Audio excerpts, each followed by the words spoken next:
the Clippers are the first team, and they're definitely the deepest team. So lots of questions with the starting five. Do you have Jackson or Wall starting? That's the first question right away. I have Jackson starting. Okay, I agree. I agree with that. Wall's coming off what a rest season. I think they'll ease him in slowly. Plus, he's probably gonna be good off the bench. Um, yeah, the interesting thing here is that if you look at this, Reggie Jackson, Norm Powell, Paul George, Kawhi, and Zubac, it's not a big lineup. I don't think Kawhi starts the power forward. I think he's pretty small for that position. Um, I might see Norm Powell coming off the bench. Yes, I agree. He comes off the bench, and I have Nick Batum starting at power forward like last year. Yeah. It's either Nick or Marcus Morris, but they don't need any more scoring, I think, in that starting five with Paul George, Kawhi there. I think Batum fits that starting five very well. I go Batum. I go Batum as a fifth starter. Yeah. But I know it's crazy to talk about Batum, but is he going to be relevant fantasy wise as a starter? No, I don't have a lot of Clippers really. I mean, it's so deep. This lineup is really deep because if you have Norman Powell, you have Terrence Mann, Luke Kennard, John Wall, Marcus Morris, Robert Covington off the bench. We're at the number what? This is the 15th team. We're half. Is that correct? Yeah, we're around half. And the 19th team, I think. This is the 19th team. So we've seen depth charts that are like, very shallow and some team deeper, but this one is really deep. This team is a lot because of if good you think players. about it, last year Terrence Mann, Luke Kennard, Amir Coffey even were players with played had fantasy relevance. Of course, Marcus Morris was also part of that. So now with the addition of Kawhi, pretty much all of those guys loses their some fantasy value. The tougher,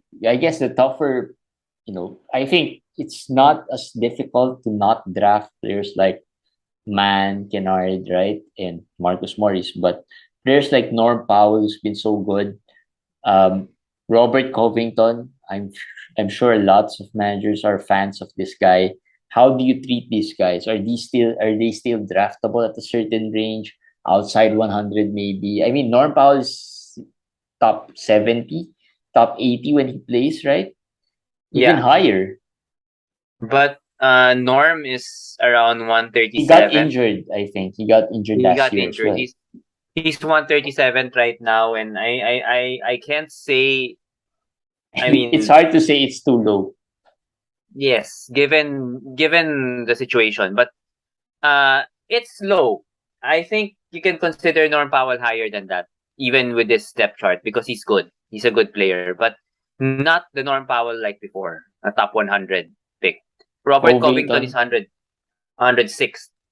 So Covington is going outside the 100 mark, which is also just right. My problem with Covington here is doesn't have center eligibility anymore, which hurts him, which hurts him a lot actually, in leagues. So maybe Yahoo changes that, but as of now, No, they he's small won't. forward, I power mean, forward. I think that's just right.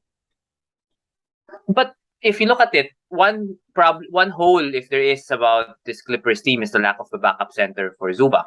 And I see Covington being that person. I mean, unless you trust Moses Brown or Diabate. No, Marcus So, Morris can play center. or Morris can play center, but I think Covington will play center also. So Covington has been playing small ball five since Portland days. So he'll play there this year. So I think he should get a center eligibility from Yahoo sometime this season. But as of now, he doesn't have it. He's at But do you 106. still like Covington over Norm Powell? Yes. I like Covington over Norm Powell. I see, as I said, Powell's Powell's positions, Paul George, Kawhi can play three, Terrence Mann, Kennard, even Brandon Boston was okay last year as a rookie. And then of course the two point guards that are good. There's just so many players there. So many players. Batum can even play three. Unlike Covington, I see some chance there because, as I said, there's no backup center. And even if you put Marcus Morris as a backup center, who's going to be the power forward aside from Batum? So there is a little opening there for Covington more than Powell. So I think Covington is still better over Powell for me. All right. So yeah, Paul George, Kawhi. I we talked about them before, but this time maybe a little more detail into where do you see them getting drafted now? Okay, Paul Because George is going 20. So what do you think of that? 20 is fair. Maybe some would see it a little low, but A again, little low. there's A little low. a risk. There's a risk as well with him coming off an injury. But that's yeah, I can see it a little low. But I can also see why he's dropping. He's dropping to 20 Yeah, because actually a lot of 23rd. managers are frustrated as well with him. We're Yeah, frustrated but last year. but his injury was an elbow injury. That was a rare injury supposedly. Um, I agree with you. Managers are frustrated, but I still see it's too low. I'm actually one of the players I'm considering at 14 is Paul George. I think he's healthy. He's like a Lillard for me. Again, that range, that 13, we're gonna go back to that. That 13 to 20 is going to be tough because there are players there who has really good ceiling like Paul George Paul George, yeah. and Kawhi, right? I mean, those players have first round ceiling, but there's risk, and the risks are too high as well. So there are lots of players there. I mean, Butler is one of those. I mean, Jimmy Butler, we'll talk about Miami later on, but he's also one of those players who's gonna have. Butler and Kawhi are the players in AD is Beal. there. I mean, AD is there. Yeah, but they are the players who are dropping. Actually, Kawhi is not with the AD group that we first mentioned when we first recorded that episode. They've changed. Kawhi is at 34, and the ADP is at 30s for Kawhi. So, Which I think is too low. nice for. Yeah, It's not so. It's not high risk, I guess. I at mean, that's 34. okay. Yeah, maybe that's okay. The ceiling is first round. Yeah, yeah. I mean, if you pick him 40 plus, that's even better, of course. But But here's the thing. Kyrie, Kawhi, the same thing, right? Ceiling first round. But I'm more sure Kawhi won't reach 60 games. yeah, that's I'm true. 100% That's sure he's true. not So gonna if reach you, if 60. again, Kyrie shouldn't be dropping to the 40s. Yes. He should not. Yes. He should not. So yeah, there. I mean, these two players are the tough choices that you'll be facing there in the late second, early second round, late first. Uh, but yeah, it depends on how risky you'd want to pick them. John Wall, No, I'm not you're picking not John picking Wall. him.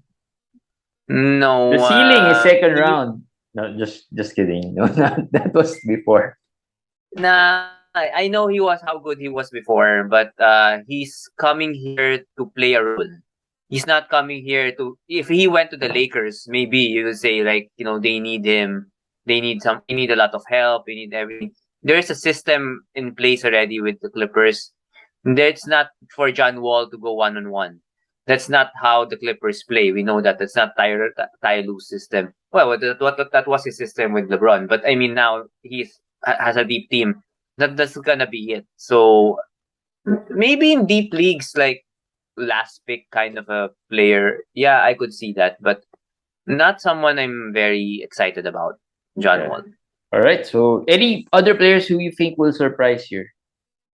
Nah, I would say Zubac is 80th. I find that a little high, but given the lack of competition, that sounds okay. But if you're asking for a youngster, a sleeper, or anything, none. It's just it's just a super strong team already that any youngster will have a hard time cracking the rotation. Really. Yeah. Of course, the Clippers are one of the top teams, favorites to win it all this year, Favorites. Yes, favorites. assuming that they keep their health in check.